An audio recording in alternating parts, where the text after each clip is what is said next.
ایک یہ چیز بائبل میں لکھی ہوئی ہے. اور دوسری یہ ہے کہ جب اللہ تعالیٰ کسی شہر کو ویران کر دیتا ہے تو وہاں پر پھر کوے، چیلے، گدھ آ جاتے ہیں. یہ فزیکل فینومینا آف نیچر ہے، رپورٹ ہوا ہے بائبل کے اندر.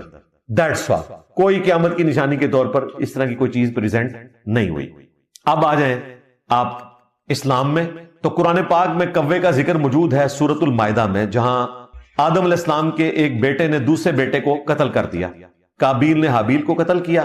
پھر اسے پتہ نہیں چل رہا تھا کہ اپنے بھائی کی لاش کو کیسے سنبھالے، تو ایک کوا آیا، اس نے زمین کریدنا شروع کی اور اس سے اس کو کلک ہوا. اس نے کہا میں اس کوے جیسا بھی نہیں ہو سکا کہ اپنے بھائی کی لاش کو چھپا لیتا. تو کوے کا ذکر قرآن میں اس حوالے سے موجود ہے. یا صحیح بخاری کے اندر موجود ہے، نبی علیہ السلام نے 5 چیزیں ہیں جن کو حدود حرم میں بھی مارنے کی اجازت دی ہے.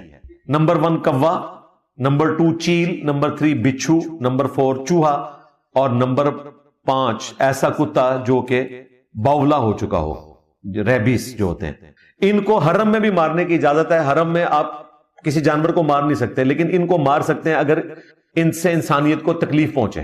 اسی طریقے سے سنن ابن ماجہ میں حدیث موجود ہے، عبداللہ ابن عمر سے پوچھا گیا کہ کوا کھانا کیسا ہے، تو انہوں نے فرمایا کہ نبی علیہ السلام نے تو کوے کو فاسق کہا ہے. تو فاسق چیز کیسے کھائی جا سکتی ہے؟ وہ تو خبیث ہے، ناپاک ہے. اور پھر اس کے ساتھ اگلی حدیث امام ابن ماجہ نے لی ہے کہ سیدنا قاسم بن محمد بن ابی بکر وہ اما عائشہ سے روایت کرتے ہیں کہ نبی علیہ السلام نے فرمایا کہ یہ جانور جو ہیں وہ فاسق ہیں. نمبر 1 سانپ، نمبر 2 بچھو، نمبر 3 کوا. یہ فاسق جانور ہیں. اور پھر قاسم بن محمد بن ابی بکر کہتے ہیں جب ان سے پوچھا گیا کہ یہ جانور کھائے جا سکتے ہیں تو انہوں نے کہا کہ جو جانور فاسق اور ناپاک ہے اس کو کیسے کھایا جا سکتا ہے. یہ زیادہ سے زیادہ کووں کا ذکر موجود ہے جی ہماری کتابوں کے اندر، قرآن اور سنت کے اندر. اس کے علاوہ کوئی اس حوالے سے چیز رپورٹ نہیں ہوئی ہے. اب آپ ریشنل اپروچ رکھتے ہوئے قرآن و سنت کے دلائل، بائبل کے دلائل تو میں نے رکھ دیے، تو اب ہم سائنٹسٹ سے پوچھیں گے نا. ظاہر ہے دوسرا نالج کون سا ہے؟ Acquired knowledge. تو آپ کو سائنٹسٹ بتا دیں گے، اور وہ آج مذاق اڑا رہے ہیں مذہبی لوگوں کا کہ ان کو ہر چیز میں قیامت نظر آ جاتی ہے.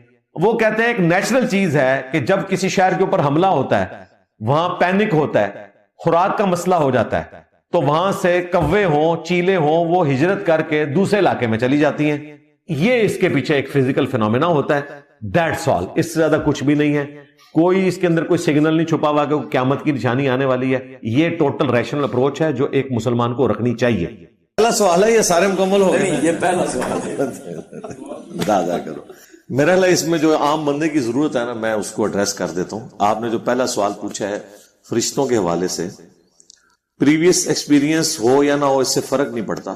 فرشتوں کو یہ بات پتا تھی کہ اگر کلی اختیار کسی کو دیا جائے اس حوالے سے کہ حق اور باطل دونوں راستے رکھ دیے جائیں، اور اسے یہ چوائس دی جائے کہ وہ حق کو چوز کرے یا باطل کو، تو اس کائنات میں ایک ہی ہستی ہے جو پرفیکٹ ہے، وہ اللہ کی ذات ہے. مخلوق جو ہے وہ امپرفیکٹ ہے. تو اس لیے ان کی ججمنٹ کہ اگر تو مخلوق کو یہ اختیار دے گا اچھائی اور برائی میں، تو اس میں خدشہ ہے کہ وہ برائی میں مبتلا ہو جائیں گے. یہ ان کی اسیسمنٹ بالکل درست تھی. اس کے لیے کوئی پریویس نالج کی ضرورت نہیں ہے، کیونکہ مخلوق امپرفیکٹ ہے. جب آپ اسے اختیار دیں گے کہ یہ اچھائی ہے، یہ برائی ہے، اس سے بھی بڑھ کر آپ اچھائی کو ناگوار رکھ دیں گے اور برائی میں اٹریکشن پیدا کر دیں گے، تو ظاہر ہے اس کا الٹیمیٹ نتیجہ تو یہی ہونا تھا. تو اس لیے فرشتوں نے جو کچھ ججمنٹ دی وہ علم الغیب کی وجہ سے نہیں تھا، وہ کامن سینس تھا. دوسرا، یہ بات درست ہے اس حد تک کہ سورۃ الحجر میں اللہ تعالیٰ نے فرمایا کہ ہم نے انسانوں سے پہلے جنات کو پیدا کیا آگ کی لپٹ سے، اور جنات بھی ایک ایسی مخلوق ہیں کہ جنہیں اللہ تعالیٰ نے اختیار دیا ہے. ان کی کارستانیاں فرشتوں کے سامنے تھیں، انہیں بھی اختیار دیا گیا. ان کے اندر بھی وہی برائیاں پائی جاتی تھیں جو انسانوں میں پائی جاتی ہیں. تو اس اعتبار سے انہوں نے اس کی اینالوجی صحیح بنا لی. باقی جتنی چیزیں ہیں نا ایوولوشن سے ریلیٹڈ، وہ ایک علیحدہ سے ٹاپک ہے. اس کو ہم جو ایوولوشن کا ایشو ہے اس کو اس اعتبار سے دیکھتے ہیں کہ اگر کوئی کہتا ہے نا یہ ایوولوشن ہوئی ہے اور اس میں خدا کو باہر نہیں نکالتا، ہمیں کوئی اعتراض نہیں، جو مرضی کرتے رہے، اس میں سے کچھ نکلنا نہیں. ایوولوشن کو ماننے سے خدا کا ڈینائل نہیں ہوتا. ایک ایوولوشن تو ہم مانتے ہیں نا کہ 8 سے 1000 سال پہلے کا انسان اتنا ذہن نہیں رکھتا تھا کہ وہ بوئنگ 747 بنا لے. یہ وقت کے ساتھ ایوالو کیا ہے نا اللہ تعالیٰ نے انسان کو یہ صلاحیتیں دی ہیں. آج جو لوگوں کے سوچنے سمجھنے کی صلاحیت ہے, اس زمانے میں کریمنگ کی پاور زیادہ تھی, لیکن آج جو ان ڈیپتھ نالج ہمارے پاس ہے وہ ہمارے بزرگوں کے پاس تو نہیں تھا. تو وقت کے ساتھ ساتھ ہم نے چیزیں لرن تو کی ہیں. تو ایوولوشن سے اسلام کو کوئی الرجی نہیں ہے. اگر کوئی ماننا چاہتا ہے مانتا رہے. الٹیمیٹلی وہ یہ مانے کہ کریٹر خدا ہے, لیکن اس ٹاپک پہ وہ آتے ہی نہیں ہے. وہ کہتے ہیں جی یہ ہوا یہ ہوا یہ ہو گیا, سٹارٹ کہاں سے ہوا, وہ کہتے ہیں ہمارا کوسچن ہی نہیں ہے, بس پہلے کہیں سے سٹارٹ ہو گیا, بس وہی خدا ہے, اس کو آپ مان لیں, اس کے بعد آپ کا جو دل کرتا ہے مانتے رہے. ہمیں کوئی کسی سے اختلاف نہیں اس اعتبار سے. ہم اپنی رائے ضرور رکھتے ہیں, لیکن کسی کے اوپر ہم اس حوالے سے فتویٰ بازی نہیں کرتے. بعض علماء نے اس طرح کی گفتگو کی ہے, ڈاکٹر اسرار صاحب نے, بعض لوگوں نے, اس لیے یہ کوئی اتنا ایشو نہیں ہے. اصل سوال وہی تھا کہ فرشتوں کو کیا علم الغیب تھا. اگر فرشتوں کو علم الغیب ہوتا تو جو سوال حضرت آدم علیہ السلام سے ہوا تھا اس کا جواب فرشتے دے لیتے. یہ پھکی ہے. اصل مسئلہ تو سوال جو پوچھا گیا تھا ان چیزوں کے نام بتاؤ, تو بتا دیتے فرشتے علم الغیب کے ذریعے. اس کا مطلب ہے فرشتوں کے پاس علم الغیب نہیں تھا, اور انہوں نے کہا کہ بس اتنا ہی علم ہے جتنا تو نے ہمیں دیا ہوا ہے. یہ ان کی اسیسمنٹ تھی اور بالکل درست ہے. اللہ تعالیٰ نے فَأَلْهَمَهَا فُجُورَهَا وَتَقْوَاهَا, نیکی کا مادہ بھی ودیت کیا ہے اور برائی کا بھی. انسان نے چوز کرنا ہے. اِنَّا هَدَيْنَاهُ السَّبِيلَ اِمَّا شَاكِرًا وَإِمَّا كَفُورًا. ہدایت کا راستہ واضح کر دیا ہے, خواہ شکر گزاری کی روش اختیار کرو خواہ ناشکری کی. اللہ تعالیٰ نے انسان کو دو راستے دکھا دیے, جنات کو دکھا دیے. یہ دو مخلوقات ہیں جنہیں اللہ تعالیٰ نے اختیار دیا ہے اس حوالے سے کہ وہ اچھائی اور برائی میں تمیز کر کے ایک راستہ اختیار کر سکتے ہیں. یہ اختیار فرشتوں کے پاس نہیں ہے, تو اس لیے وہ نافرمانی بھی نہیں کرتے. اور انسان نافرمانی اس لیے کرتا ہے کہ اسے اختیار دیا گیا ہے, کہیں نہ کہیں مس ہینڈلنگ ہو جاتی ہے, اور یہ اللہ تعالیٰ نے مانی ہوئی ہے. اسی لیے اللہ نے توبہ کا دروازہ رکھا ہوا ہے کہ توبہ کرو, اللہ کی طرف رجوع لاؤ. اسی سے ریلیٹڈ وہ حدیثیں ہیں بخاری اور مسلم کی, جس کا بعض لوگ مذاق اڑاتے ہیں کہ نبی علیہ السلام نے فرمایا کہ اگر تم گناہ نہ کرتے تو اللہ تعالیٰ تمہیں ختم کر کے اور مخلوقات پیدا کرتا, اور وہ گناہ کرتے اور پھر اللہ تعالیٰ ان کی توبہ قبول کر کے خوشی محسوس کرتا. تو اس کو لوگ اس طرف لے جاتے ہیں کہ اللہ تعالیٰ چاہتا ہے کہ لوگ گناہ کریں. یہ رزلٹ نہیں نکالا گیا تھا. یہ بتایا گیا تھا کہ اللہ نے مخلوق جن اور انسان اس طرح کی مخلوقات پیدا کی ہیں کہ جنہیں اختیار دیا ہے, اور کریٹر کو پتا ہے کہ اس کا رزلٹ یہ ہوگا. مثلا اب میری فیلڈ ہے میکینیکل انجینئرنگ کی, ہمیں یہ پتا ہے کہ چاہے ڈیزل انجن ہو چاہے پیٹرول انجن ہو, اس میں سے دھواں نکلنا ہی نکلنا ہے. یہ ہو ہی نہیں سکتا کہ 100% آپ فیول کی انرجی کو کنورٹ کر دیں میکینیکل انرجی کے اندر. ڈیزل انجن کی جو ایفیشنسی ہے وہ بھی 33% ہے, یعنی جو آپ ڈیزل اس میں برن کرتے ہیں نا, اس کا 33% حصہ میکینیکل پاور میں ٹرانسفر ہوتا ہے, باقی جو 66% ہے وہ ضائع ہو جاتا ہے. تو یہ ہمیں پتا ہے, یہ تو ہو ہی نہیں سکتا کہ 100% ہو. انسان کو اللہ تبارک و تعالیٰ نے اس اعتبار سے کمزور بنایا, لیکن توبہ سے اس کی کمپنسیشن کر دی ہے کہ کبھی غلطی ہو تو اللہ کی طرف رجوع لے آؤ, جو ہمیں دعائیں بھی سکھائی گئی ہیں. ربنا لا تؤاخذنا ان نسینا او اخطأنا, بھول جائیں یا چونک جائیں, کہیں پہ خطا ہو جائے تو معاف کر دیں. اصل چیز ہے آدم کا بچہ وہ ہے جو آدمیت رکھے کہ غلطی کے بعد جسٹیفیکیشن نہ دے, معافی مانگے. اور شیطان کا بچہ وہ ہے جو غلطی کرنے کے بعد اپنی غلطی کی جسٹیفیکیشن. ہم نے آدمی بننا ہے, شیطان نہیں بننا. یہ ہے اس میں. اچھا علی بھائی, اس میں ضمنی ایک اور سوال بنتا ہے, وہ یہ بنتا ہے کہ اللہ تعالیٰ نے غائب نبی صلی اللہ علیہ وسلم کو بتا دیا اور آپ نے ساری امت کو بتا دیا سب کچھ, تو اب اللہ تعالیٰ کے سامنے پوری کائنات جو ہے وہ یہاں ہے, تو اللہ تو مطلب اللہ کے سامنے کیا غائب ہے اور کس غائب کے علم کو اللہ تعالیٰ ڈسکس کرتا ہے؟ اللہ تعالیٰ کے سامنے تو کچھ غائب نہیں ہے, اور نبی صلی اللہ علیہ وسلم کو جو کچھ بتایا وہ سب آپ نے امت کو بتا دیا, تو پھر ایسی کون سی پوشیدہ بات ہے غائب کی جو بھی رہ گئی ہے جس کو بہت زیادہ ڈسکس کیا جاتا ہے؟ ہاں جی, علم الغیب کے حوالے سے میں نے تفصیلی ویڈیو ریکارڈ کروائی ہے 6A اور 6B مسئلہ. اس میں میں نے بتایا تھا علم الغیب کلی اللہ کے پاس ہے, اس میں سے وہ جتنا چاہتا ہے اپنے پیغمبروں کو دیتا ہے. وما كان الله ليطلعكم على الغیب ولكن الله يجتبي من رسله من يشاء. یہ سورہ آل عمران کی 179 نمبر ہے کہ اللہ کی یہ شان نہیں کہ تمہیں اپنے غیب پر مطلع کرے, ہاں اپنے رسولوں میں سے جسے چن لیتا ہے اسے غیب کا علم دیتا ہے, وہ بھی اتنا جتنا اس کی ریکوائرمنٹ ہے. کلی غیب تو نہیں ہے. غیب کہتے ہیں ان سین چیز کو جو ہماری نظروں کے سامنے. اللہ تعالیٰ جب غیب کی بات کرتا ہے تو اس سے مراد وہ علوم ہیں جو ہم آبزرو نہیں کر سکتے اس فزیکل ورلڈ میں. مثلا جنت، جہنم، فرشتے، جو فزیکل ورلڈ کی چیز نہیں ہے. عذاب قبر، اسے آپ عذاب برزخ کہہ لیں بے شک. یہ وہ چیزیں ہیں جن میں سے کچھ چیزیں پیغمبروں کو دکھائی جاتی ہیں، وہی ان کا علم الغیب ہوتا ہے. مستقبل سے تعلق رکھنے والی چیزیں ڈیفینیٹ، پریڈکشنز نہیں، ڈیفینیٹ، وہ پیغمبروں کو بتا دی جاتی ہیں. لیکن سب کچھ تو نہیں بتایا جاتا. ایک چیز تو نہیں بتائے گی. قرآن میں ہے قیامت کے بارے میں پوچھتے ہیں تو فرما دو اس کا علم تو اللہ کے پاس ہے. اور اے نبی، یہ تم سے تو اس طرح سوال کر رہے ہیں جس طرح تم دھاگ لگائے بیٹھے ہو اس کی تلاش میں کہ قیامت کب آئے گی. اس کا علم تو نہیں دیا گیا. تو جب ہم غیب کا لفظ بولتے ہیں تو ہمارے ریفرنس ہے. یعنی جب اللہ تعالیٰ کہتا ہے نا عالم الغیب والشہادہ، اللہ تعالیٰ علم رکھنے والا ہے ہر اس چیز کا جو تمہاری نظروں سے اوجھل ہے اور جو تمہاری نظروں کے سامنے ہے. یہ ہمارے ریفرنس سے بات ہو رہی ہے. اللہ کے سامنے آنے واحد میں ہر چیز شہادہ ہے. اللہ کے سامنے کوئی چیز بھی غائب میں نہیں ہے. وہ ہمارے ریفرنس سے بات کر رہا ہوتا ہے کہ جو چیزیں تمہیں نظر آ رہی ہیں وہ شہادہ، جو نہیں نظر آ رہی وہ غائب سے تعلق رکھتی ہیں، خواہ وہ فزیکل ورلڈ سے تعلق رکھتی ہوں، خواہ وہ میٹا فزکس سے تعلق رکھتی ہوں. اللہ تعالیٰ کے سامنے ہے ہر چیز. اللہ تعالیٰ ان کا علم رکھنے والا ہے. یہ ہمارے ریفرنس سے بات ہو رہی ہے. اس طرح جب ہم نبی کے لیے علم الغیب کلیم کرتے ہیں تو ظاہر ہے جب نبی کے علم میں آ گیا ان کے لیے تو وہ شہادہ بن گیا، لیکن ہمارے لیے تو ابھی بھی غائب ہے نا. ہم نے عذاب قبر نہیں دیکھا ڈائریکٹ، ہم نے جنت نہیں دیکھی، جہنم نہیں دیکھی، فرشتے نہیں دیکھے. اللہ کا یہ پورا ڈیوائن پلان جو چل رہا ہے کس طریقے سے چل رہا ہے ہمیں تفصیلات وہ نہیں پتا. اتنی پتہ ہے جو ہم فزیکل ورلڈ سے سائنس کی برکت سے حاصل کر لیتے ہیں. لیکن کچھ چیزیں ایسی ہیں جو اس فزیکل ورلڈ سے تعلق ہی نہیں رکھتی ہیں، وہ کبھی ڈیڈکٹ بھی نہیں ہوں گی. سائنس کی ڈیفینیشن ہی ہے فزیکل ورلڈ سے تعلق رکھنے والی چیز.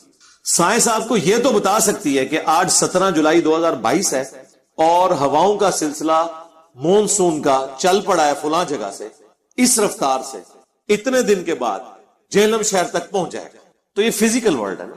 جس طرح جہلم سے 1.25 گھنٹے میں ہائیسٹ پنڈی پہنچ جاتی ہے اور میں جناب 11:15 یہاں ہائیسٹ میں کوئی چیز رکھواؤں اور میں کہوں جی بلال صاحب آپ 1:45 بجے فیض آباد اڈے پہ آ جائیں انشاءاللہ، وہاں پہنچے تو آپ کہیں گے میرا علم الغیب ثابت ہو گیا. نہیں، ایک فزیکل نالج ہے. علم الغیب تو یہ ہے کہ کوئی یہ بتا دے کہ 17 جولائی 2022 ہے نا، 17 جولائی 2052 کو فلاں بندہ فلاں چیز کے ذریعے فلاں جگہ بھیجے گا تو ٹائم قیامت تک ہے. بارش بھی نہیں کوئی بتا سکتا اس طریقے سے. جیسا جو قرآن میں ہے نا کوئی نہیں جانتا بارش کے بارے میں، اس سے مراد یہ ہے فزیکل علم نہیں ہے. فزیکل علم میں تو آپ جان سکتے ہیں، زمین کے اندر بھی جان سکتے ہیں فزیکلی. تو آپ صلی اللہ علیہ وسلم نے جو قیامت کی نشانیاں اور جو جی نشانی ہے نا، ہاں جی وہ بخاری مسلم میں حدیث ہے. جب حضرت جبرائیل نے انسانی شکل میں آگے پوچھا قیامت کب آئے گی تو رسول اللہ نے خود ہی کہہ دیا. اب آپ کو نبی علیہ السلام پہ جھوٹ باندھنے کی اجازت تو نہیں ہے. نبی علیہ السلام نے کہا کہ جس شخص سے سوال پوچھا جا رہا ہے نا وہ اس سے زیادہ نہیں جانتا جو شخص سوال پوچھنے والا ہے. پھر انہوں نے کہا یا رسول اللہ اچھا اس طرح کریں پھر آپ قیامت کی نشانیاں بتا دیں. تو نبی صلی اللہ علیہ وآلہ وسلم نے پھر نشانیاں بتا دی کہ جو پینڈو عرابی لوگ جو ہیں اونچی اونچی بلڈنگز بنائیں گے اور اسی طریقے سے عورتیں جو ہیں وہ یعنی وہ اس کانٹیکسٹ میں بات ہو رہی تھی کہ جس طرح اس کا مفہوم یوں بنتا ہے کہ جیسے کوئی عورت اپنی کنیز کو یعنی ڈیل کرتی ہے نا، اس طرح اولادیں ہوں گی جو اپنی ماں کے ساتھ اس طرح کا سلوک کریں گی. اس قسم کی چیزیں آپ نے ارشاد فرمائی. تو وہ تو نبی علیہ السلام کو نشانیاں بتائی گئی ہیں لیکن ایگزیکٹ قیامت کب آئے گی یہ نہیں بتایا.